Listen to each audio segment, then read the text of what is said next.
Hi everyone, welcome back to the channel and thank you so much for coming back and thank you for the new subscribers. Yeah, the last video, it did generate a lot of interest. I don't know whether it was because of it being, the word narcissist was used or Jamaican tenant not paying rent, but it certainly attracted a lot of viewers. And I know there are a lot of people out there struggling in narcissistic relationships, obviously being a victim of one myself, well, not just one, of a family myself. I'm speaking out in the hope that it's going to reach, and I believe it will reach people who need to hear and know that there is hope after the life of being with a narcissist. So today I'm going to, incidentally, I was looking it up the other day because I've been doing a lot of research into it, listening to a lot of YouTube channels and other victims of narcissistic relationships. And I didn't realise it's like a disease coming round. It's 1 in 6 people. 1 in 6 people are narcissists. So, there's at least one in every family, possibly in a household, in your workplace, in the church, in the government. It's like every walk of life. You're going to come into contact with narcissists. So I know my own journey and God saying to me, I want you to basically share your life, share your story. So that's what I'm going to do, even in terms of my own relationship and how God got me out. It was strictly God. And sometimes you think that you're in it alone, but God's seeing everything, and knowingly or unknowingly, God is working, and God sees every tear. He sees all the pain, sees all the heartache, and he's made a way of escape, and that's what God did with me. So the signs were all there, but because of my state of consciousness at that time and awareness, I was asleep, if you like. And, when you want something so badly, I've been in the church at that time for about 10 years or so. Well, basically, I'd not been in a relationship for 10 years, and then I met him. There was one other relationship before him, but he came in like, that one was a mistake. So in comes, this one. Obviously, I met him here in Jamaica, and Mr. Charmer, honestly, everybody liked him. And, I really thought, especially after, the one day I'm coming home from work and God just told me, it just came my spirit, when you go to Jamaica, because I was going on a mission trip, when you go to Jamaica, you're going to meet your husband. And there was just this excitement. So anyway, I mean, this, it was a church event. I was on a mission trip in Kingston, Fun in the Sun. And he was there, and his plan was to go to church that day. And so I thought, oh, it's a church event anyway, I'm going to go there.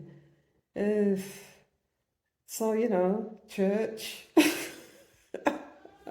Alarm bells, just because it's somebody from church who was in the worship team, who was a deacon, and so very active in the church. So they are a family of Christians, so churchgoers. So anyway, rolling forward, the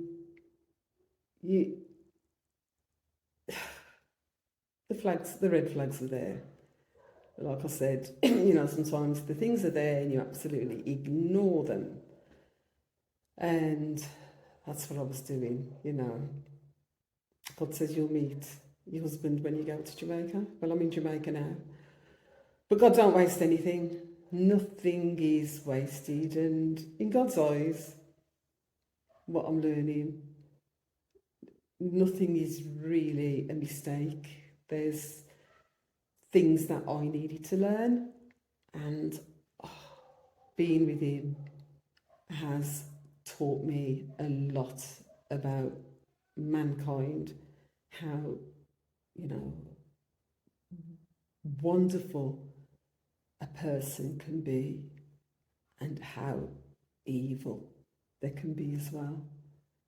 The same person can be really, really nice, and that same person can be really, really evil.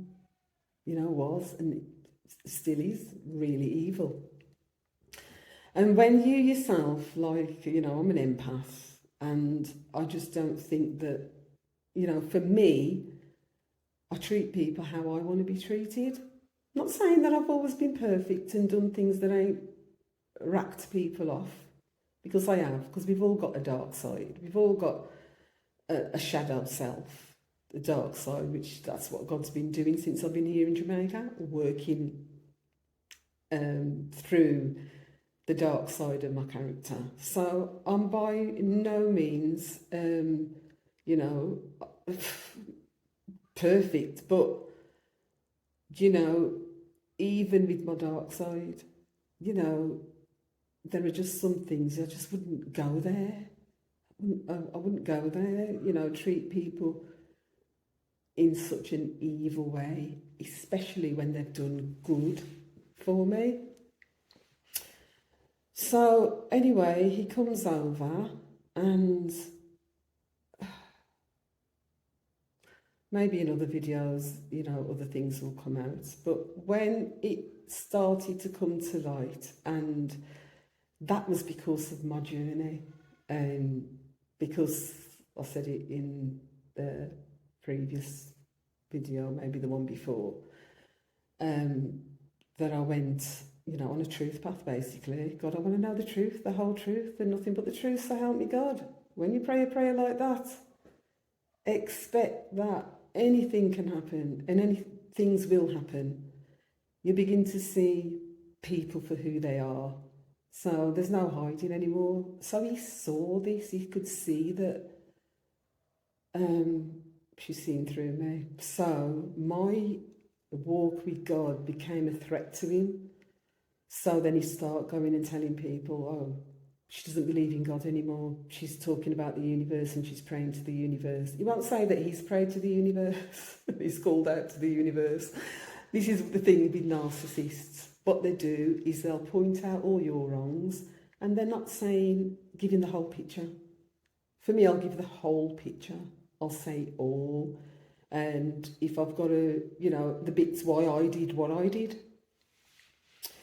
So he was meant to have a hernia operation in the UK just before we came. And that didn't happen. I mean, it was all booked in, but then because he had to have a COVID test, if you don't do the tests, and didn't do the vaccines either, because he didn't have the vaccine, you have to do the test. This is why I love to stand by my values and what I truly believe in, because you don't know how it's panning out for the future. And this is what God has used to basically rescue me and save me from this monster. Anyway, Denise, don't call him a monster. He was doing his job, helping to shape me. So he didn't take the vaccine. Obviously didn't have the vaccine, wouldn't have the test, so he was going to get it done privately, and that didn't happen because, I'm just not going to have the test, end of. So we come here now, and he's doing some chopping, doing some work in the garden, and he does a bit of damage to his rib, so goes to the doctor. So the doctor said, some muscle tear or something. So I was there. I said, ask him about the hernia operation. And he said, okay, yeah, I'll put you down. So that wasn't long after we came. I'll put you on the list and then you can go to hospital. You didn't have to pay for it or anything. So this was in March this year, 2024. So it was just like a few weeks before then. And he's totally losing it because I'm getting closer and closer to God. Well, the thing is, it was the December last year, so a year ago. And this is when I started hearing God more clearly, just with clarity. And I'd hear God, things would happen. And so God spoke to me and said, because with him, he was just so volatile, so aggressive, and he would, I mean, the first time I heard him swearing at his mum, cursing her, when I came here, because his mum came to live with us, I was shocked. Oh my God. I said, God, what is this? Because if he can treat his mum that way, who am I? And so I started getting on my guard and, trying to get him, address your anger. You've got to address your anger. You can't be cursing your mum out because, God says you curse your parents, you're under a curse. And I talked to him for hours and hours and he'd be nodding his head like he's got it. And I'd say things like, look, it's not when everything's going honky-dory that you've got to control your temper. It's when you're about to get angry. That's when you take the deep breaths. That's when you look at yourself. That's when you take control. So I'd have this conversation with him like now. And then in minutes, it wasn't even hours, he started again on his mum, and I think well, that was a waste of breath. So I realised that actually he weren't bothered. So I'd say stuff that what God would say to me and tell him, and he weren't bothered. And I said, this is what you're doing to God. It's like you're giving him God your middle finger, up yours, God. I said, that's what it feels like. Do you not believe in the reality of God? You're the one that said, God, everything you pray for, you get. Yeah, because I'm in a relationship with God and I'm trying to do the right thing, trying to do good by people. So that's all you need to do. I said, you can't expect to get, blessed by God. If you're cursing out your mum, you're cursing out your wife, you're doing all this, cursing people out, it don't work like that. It just doesn't work. So God said to me, you're about to enter some very challenging times. And I knew when God said it was him. Because things weren't that bad then. I could see it getting bad, but it was like, you're going to enter some very challenging times. I went, oh no, God. And I said, it's him. It's like God speaks then, and then it all unfolds very quickly. And the first thing he does, he crashes the car. It's like I could see it happening. Taking his sister to see her aunt, and I'm sat in the car, and all of a sudden, because he didn't want to take her, and I says, look, we're going to do an Airbnb. Let's just go to Treasure Beach and just make a day of it. But and then he agreed. I says, have a break from doing the kitchen. Let's just go into that. And he agreed and he was okay. Then all of a sudden, he was driving really nicely and, weren't erratic like he normally is. And then presses down on the gas, on the accelerator, oh, God. And there it is, the erratic driving started. So, me as I always do, so I can get through a journey, takes out my phone.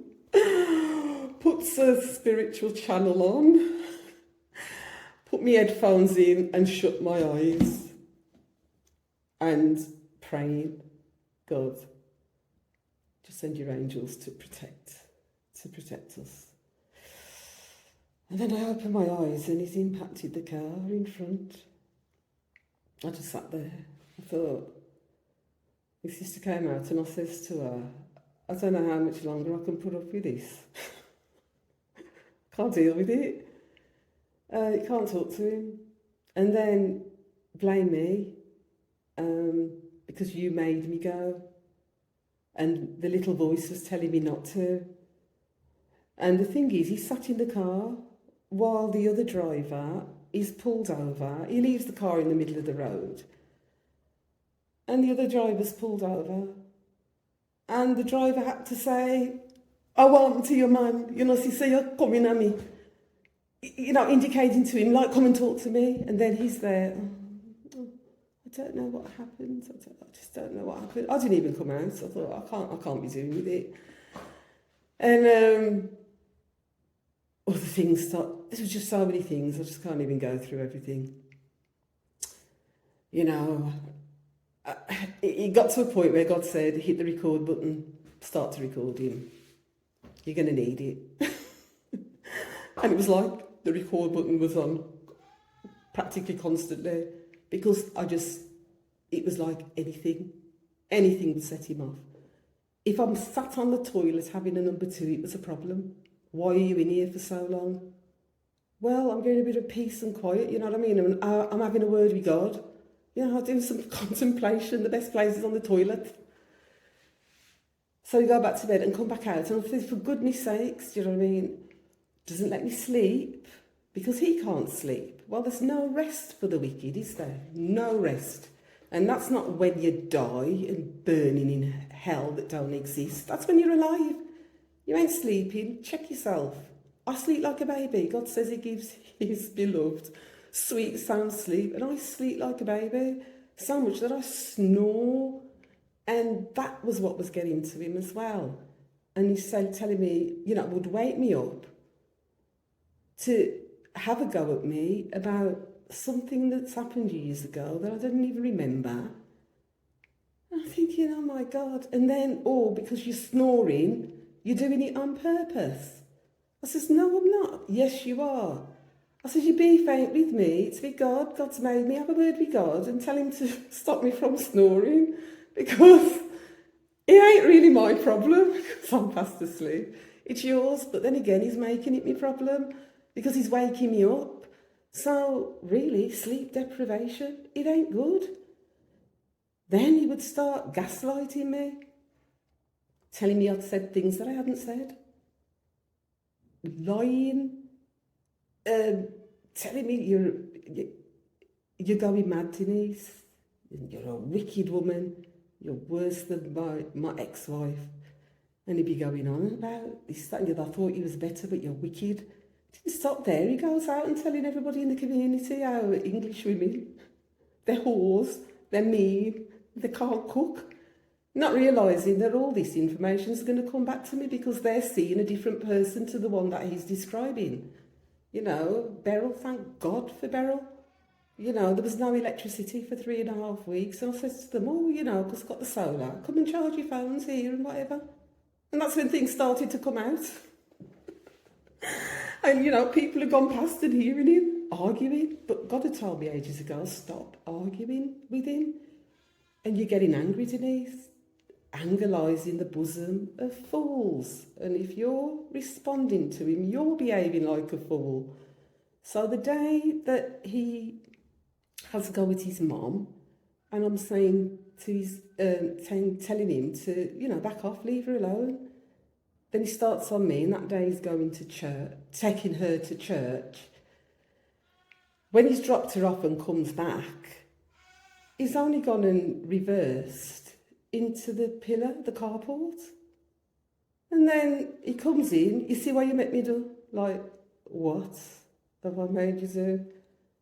He's gone into the carport and, the bumper, it's all mashed up. And I'm ready to get livid, you know, and I'm remembering God saying, don't even go there. So I said, God, you got to help me. And then, this is how you're going to help me. I get a piece of duct tape and I stick it over my mouth, a piece of silver tape. And I go out there, and his younger nephew and the nephew that is about to be evicted, his like wife that ran off and left him, they were there with a heat gun trying to get the bump out, the bumper. So I go out there and I just take one look at it. She took one look at me and she burst out laughing. She says, Auntie, you're a comedian. And I thought, I've got to just really see the jokey side of it. So, it's your fault. It's like mine and his mom's fault. Well, how do you work that out? You were the one driving, not us. After a while, it's like, no, this is too much. So then God says to me, he's going to have to leave. He either fixes up, shape up, stop getting angry, stop, gaslighting me and doing all the things, raise his vibration, get connected to me, or he leaves. I told him, I said, this is what God said. I think he thinks it's a joke. When God says something, God means it. So he carries on, and then again, God tells me the same thing. And this time I said, listen, once I've spoken, twice, you better hear. And I'm telling him, this is what God has said. And I said, now, I don't know whether that is physically or spiritually. But one way or another, you're going to leave. That's what God said. So there's totally ignored it. I told his sister, I told his nephew, this is what God said. It's unfolded. He's had to leave. How did we get him out? How did God get him out? Back to the hernia operation. Things was kicking off. He'd, the chickens.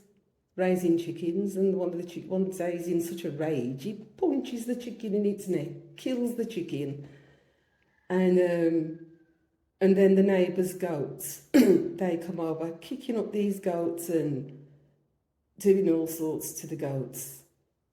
And then when he went to attack his nephew with a big wooden bar, and the neighbours all watching, I had to stand in between.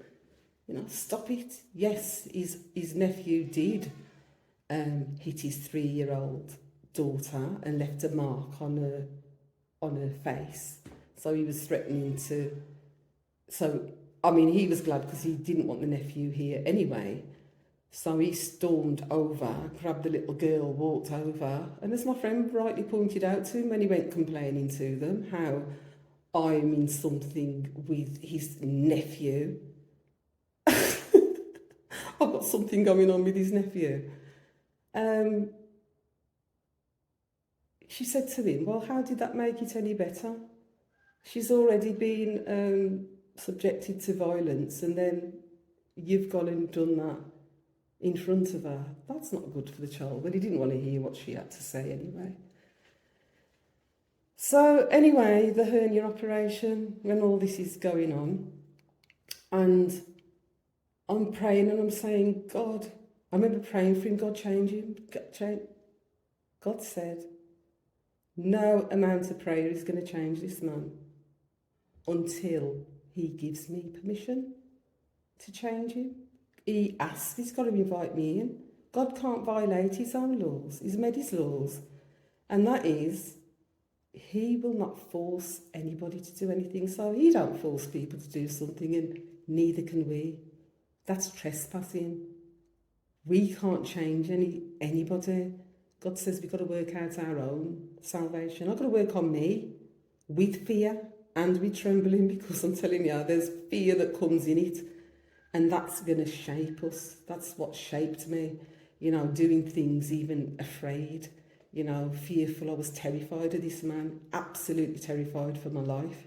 So when the day he was to go into hospital one Monday in March, So things had got really bad, and that was the day that, God just worked it out for me to be out the house as much as possible. So the head teacher from the school, she asked the principal, she said, oh, can you help out, do some work and whatever? And I'm going, gladly. So he's coming to the school, and she could pick up, my sister, pick up things ain't right with him. So before we do anything, we'd be praying over the place and praying, it'd be like, nah, something ain't right with him, it's not right.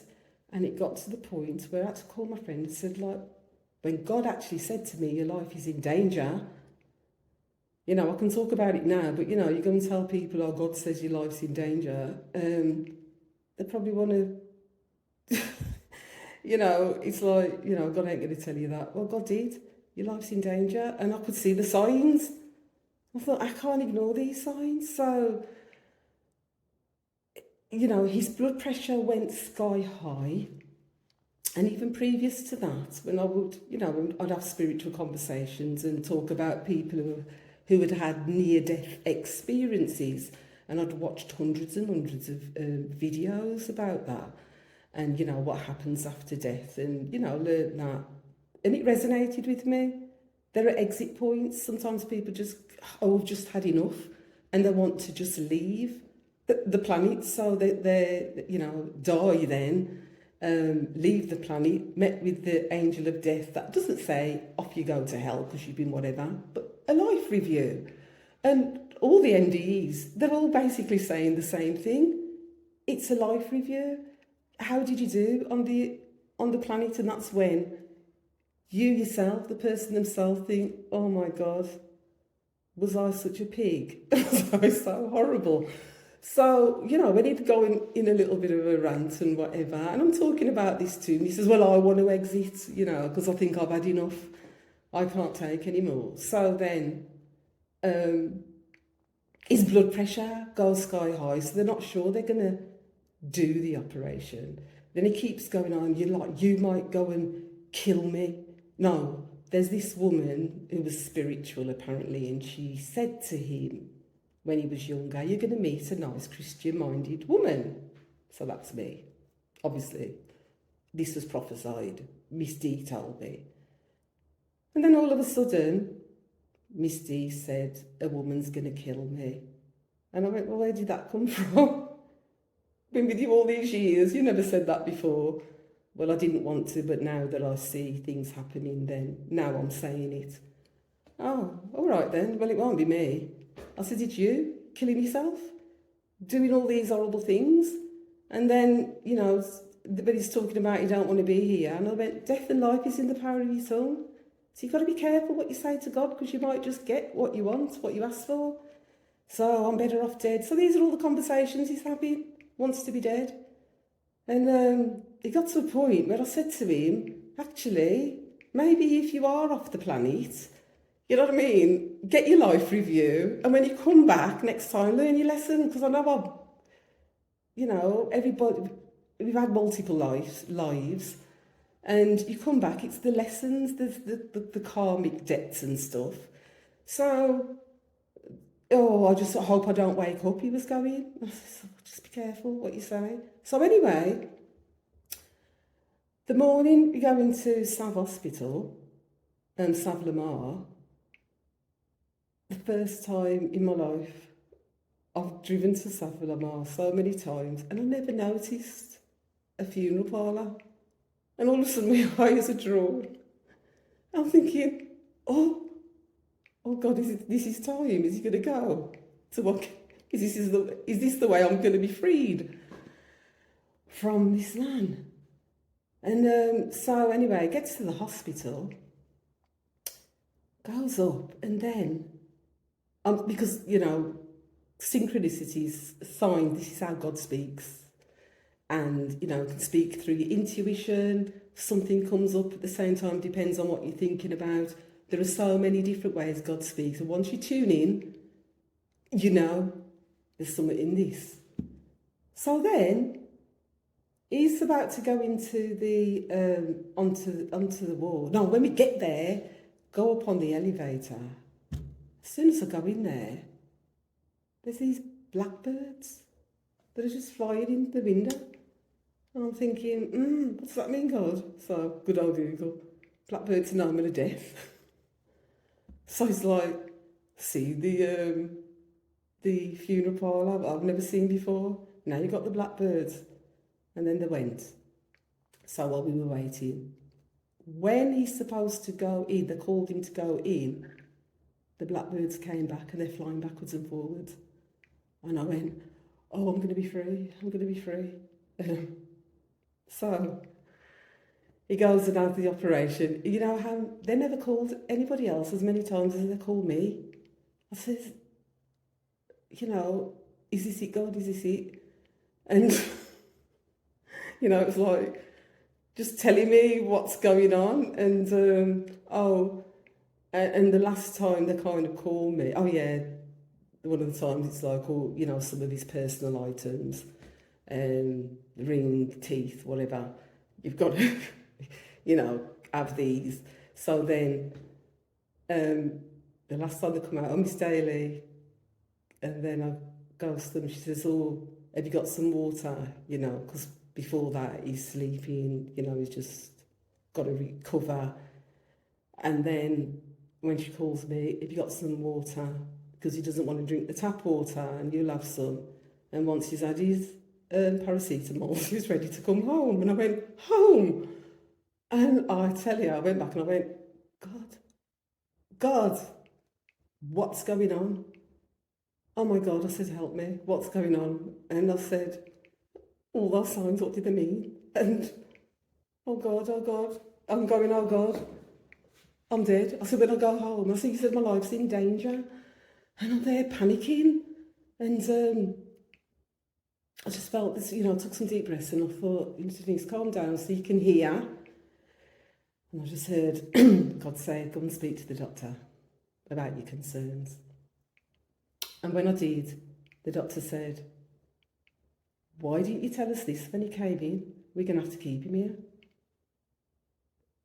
Your life's in danger.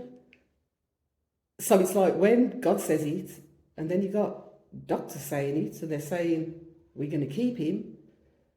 And they sent me up to go and see the locum, the psychiatrist, and I was telling her what was what. She said he's homicidal/suicidal. Homicidal. Whoa. So they basically said to me, so he was diagnosed with a personality disorder. I put the narcissistic personality disorder on it based on how, you know, when I looked it